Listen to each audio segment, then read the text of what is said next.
నమస్తే, welcome to Andhraprabha. నేను రఘునందన్.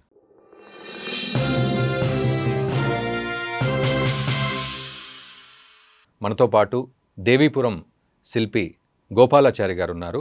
నమస్తే అండి. నమస్తే అండి.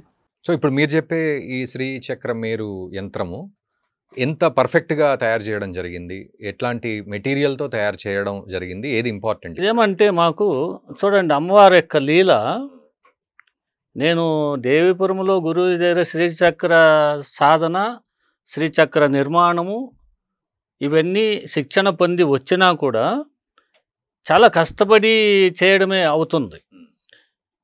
అయితే మా బాధని అమ్మవారు అర్థం చేసుకుందేమో కానీ ఇజ్రాయెల్ నుండి ఒక అతన్ని పంపించింది మా ఇంటికి. ఇజ్రాయెల్ నుంచి? ఇజ్రాయెల్ నుండి. ఆయన ఎవరో మేమెవరో సంబంధం లేదు. మేమున్న ఊరు, ఆయన ఒక స్టూడెంట్.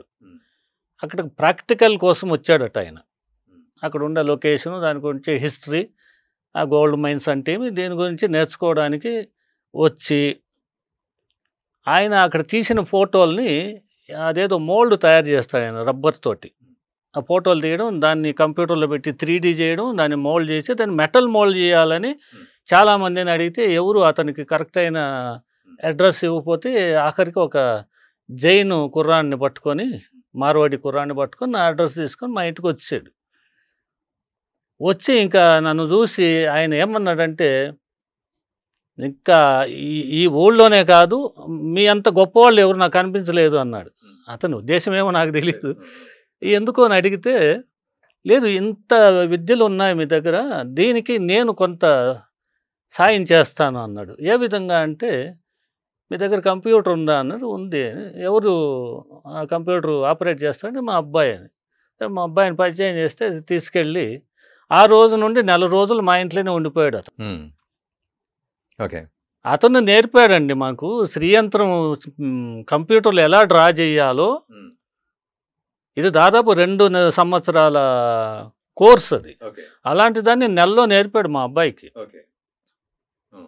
దాన్ని ఎలా 3D చేయాలో నేర్పాడు, దాన్ని ఎలా ప్రింట్ చేయాలో నేర్పాడు. ఇప్పుడు ఆ విధంగా తర్వాత ఎస్పెషలీ మా అబ్బాయికి మళ్ళీ బెంగళూరులో ఆ కోర్సు, సంవత్సరం కోర్సు ఇప్పించి మళ్ళీ సర్టిఫైడ్ కోర్సు తీసుకొని ఉత్తీర్ణత పొందాడు అందులో. ఇప్పుడు మనం ఏ యంత్రమైనా, మీకు గణపతి యంత్రం కావాలన్నా, దుర్గా యంత్రం కావాలన్నా, వారాహి కావాలన్నా, శ్యామ, కాళీ, దత్తాత్రేయ, గురు యంత్రం, సర్వ యంత్రాలు కూడా మేము కంప్యూటర్లో 3D చేసి దాన్ని లేజర్ ప్రింట్ చేసి దానికి సంబంధించిన ఫోటోలు కూడా మేము మీకు అందజేస్తాం. అంటే ఈ యంత్రం తయారు చేసేటప్పుడు వాటి మెజర్మెంట్స్ ఉంటాయంటారు కదా, 2x2, 3x3 అంటూ రకరకాలుగా చెప్తారు. టోటల్గా జామెట్రికల్ డిజైన్. ఓకే. దీనికి కొలతలు లేదు, శ్రీచక్రానికి కొలతలు రాదు. అంటే ఏ కోణము ఇంకో కోణములో నుండి ఇంకో కోణం అలా కలుస్తూనే వెళ్ళాలి తప్పితే దీనికి కొలతలు లేవు. అంటే కాంప్లికేటెడ్, చాలా కాంప్లికేటెడ్. ఓకే. చాలా చోట్ల దొరుకుతూ ఉంటాయి కదా శ్రీచక్రం ఏరు యంత్రం అని చెప్పి. లేదండి, అది ఆన్లైన్లో ఆర్డర్ మీరు కరెక్ట్గా దాని ఒక చిన్న టెస్టింగ్ ఏమంటే పై నుండి ఒక ఫోటో తీయండి. ఓకే. అది మీరు పేపర్ మీద యంత్రంలాగా ఉందా లేదో ఒకసారి చూసుకోండి. అక్కడ మీకు 90% అర్థమైపోతుంది అందులో ఏముంది ఏమి లేదు. అంటే అలా ఉండదంటారా? ఖచ్చితంగా ఉండదు అస్సలు. దాంట్లో మీకు 30% కూడా క్వాలిటీ ఉండదు. అలాంటి వాళ్ళని తీసుకొస్తే శ్రీచక్రం మేరు ఎంత గొప్పదో, తప్పులు ఉంటే అంత ప్రమాదకరం కూడా. అది కూడా ఉంటుంది. అమ్మో, తప్పులుంటే మాత్రం ఫలితం కాదు కదా, మన కష్టాలే వస్తాయి. అందుకని జాగ్రత్తగా సరైనటువంటి మేరు ఎక్కడ దొరుకుతుంది దాన్ని చూసి తెచ్చుకోండి. అది ఎలా తెలుస్తుంది సరైన యంత్రము అని? అదే ఇప్పుడు మీలాంటి వారు, మనకు కొన్ని ఛానల్స్ ఉన్నాయి, వాళ్ళని అడగండి, వెళ్ళండి, మీరు పరీక్షించండి, వివరాలు కనుక్కోండి. రైట్. ఇప్పుడు ఈ వీడియో చూసి ఇస్తున్నారని తెచ్చుకోవచ్చు. అదే ఈ వీడియో చూసి కూడా రెస్పాండ్ అయ్యే వాళ్ళు ఉంటే, అంటే మీరు అమ్మని ఇంటికి తెచ్చుకునేటప్పుడు, ఇప్పుడు మీరు మీ అబ్బాయికి ఒక అమ్మాయిని తీసుకురావాలంటే 10 రకాలుగా ఆలోచించి 10 రకాలుగా వివరాలు కనుక్కొని తీసుకొని వచ్చి పెళ్లి చేసి కాపురం పెట్టించినప్పుడు, ఒక దేవతని కొన్ని వేల సంవత్సరాలు ఉండేటువంటి దేవతను తీసుకొచ్చాడు, మనం ఎన్ని ఆలోచించాలి చెప్పండి. ఆత్రపడి ఏది పడితే తీసుకురాకుండా జాగ్రత్తగా ఆలోచించి సరైనటువంటి ఎంచుకొని తీసుకురండి. అప్పుడు మీకు అది మీకు లాభం చేయకపోయినా నష్టం చేయకుండా ఉండేటట్టు చూసుకోండి. అండ్ మెటీరియల్ కూడా అంటే చాలా మంది బయట కొంటూ ఉంటారు. ఎటువంటి మెటీరియల్ ప్లాస్టిక్వి కొంటారు, లేకపోతే రకరకాలుగా కొంటారు. అట్లా కాకుండా సార్ ఇక్కడ మెటీరియల్లో వచ్చి గన్ మెటల్ ఎక్కువ యూస్ చేస్తారు. అంటే ఇప్పుడు మనకు జ్యోతులు, ఈ కామాక్షి ద్వీపాలు, గంటలు, ఈ మిషనరీకి వచ్చే బుష్షులు, కొన్ని ఇత్తడి వస్తువులు ఉంటాయి మిషనరీస్లో, వాటిని అంతా కరిగించి మేరులు చేస్తుంటారు. అది మెటల్ కాదండి, తప్పది, అలాంటి వాడొద్దు. ఇక్కడ మెయిన్ మనకు లోహాలు ఏమంటే రాగి, కంచు, బంగారం, వెండి, తగరమని, ఇవి పంచలోహాలు. ఇవి ఏదేది ఎన్ని పాళ్ళల్లో వేయాలన్నది వేసి అది పంచలోహాలతో, అంటే పంచలోహాలని ఎందుకంటామంటే ఈ పాంచభౌతికం శరీరం పంచభూతాలతో ఉన్నటువంటి నిర్మాణం. ఈ పంచభూతాలతో ఉన్నటువంటి దానికి ఆ పంచలోహాలకి సంబంధం ఉంది. మనం ఆ పూజించినప్పుడు ఆయా భూతం మనకు తెలియకుండానే లింక్ అవుతూ ఉంటుంది. ఏ లోహం ఎక్కువ ఉంటే దానికి సంబంధించినటువంటి అంగం మనలో బ్రహ్మాండంగా ఉంటుంది. ఆ పూజా ఫలితం, ఆ మంత్రశక్తి మనలో ప్రవేశిస్తుంది.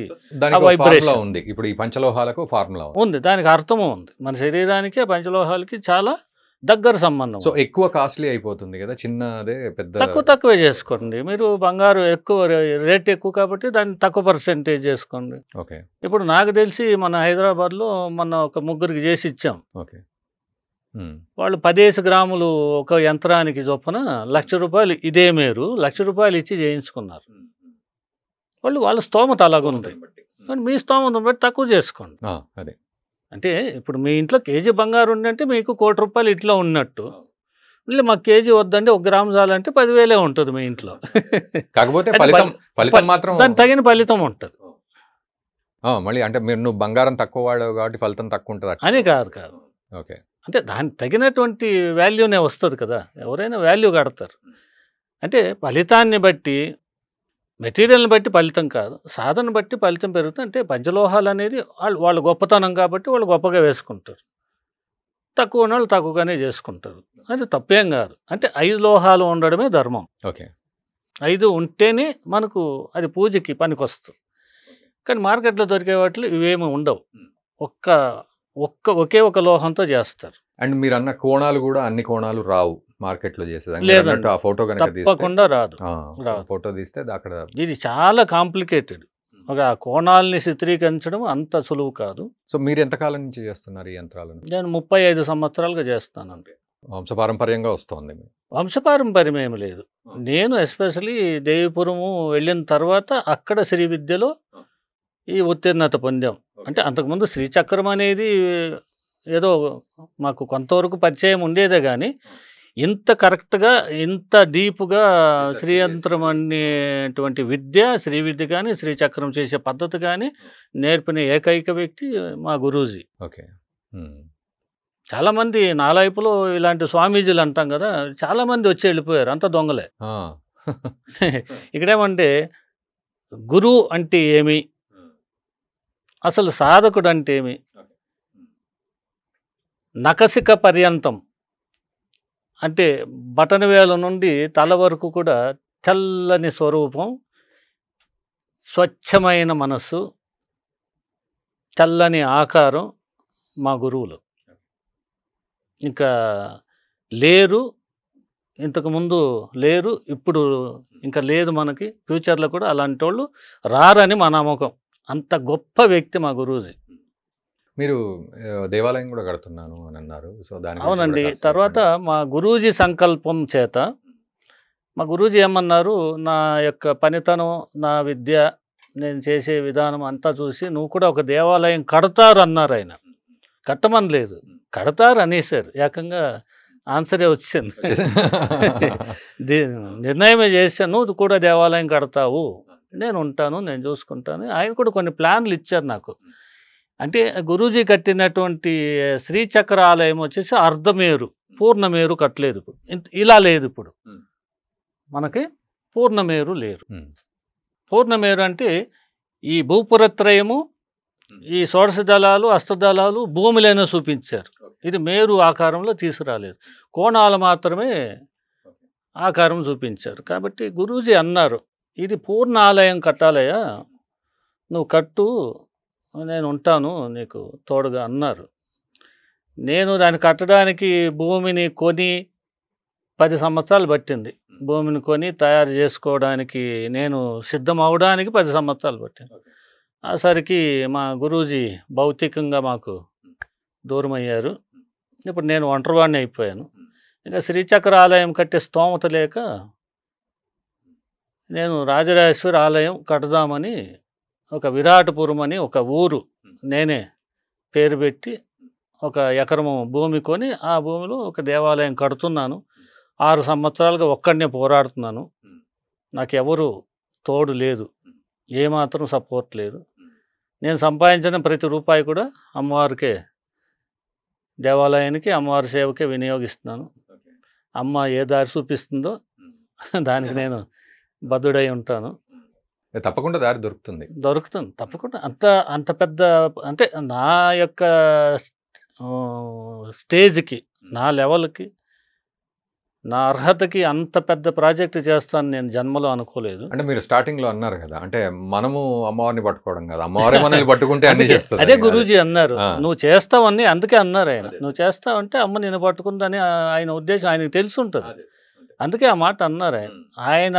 ఆయన సంకల్పాన్ని నెరవేర్చాలని కొన్ని వేల మంది శిష్యుల్లో మొట్టమొదటి శిష్యుడు నేను. గురూజీ సంకల్పాన్ని నెరవేర్చినటువంటి గర్వం నాలో ఉంది ఈరోజు. ఆయన చెప్పారు 108 దేవాలయాలు కట్టాలయ్యా ప్రపంచంలో అమ్మవారికి అన్నారు. ఇది మన దేవిపురం అనుసంధానం చేసుకొని 108 దేవాలయాలు కట్టాలంటే అది మొట్టమొదట నేను కట్టానండి. అది నా గర్వకారణం. ధన్యవాదాలండి. సంతోషం. నమస్తే.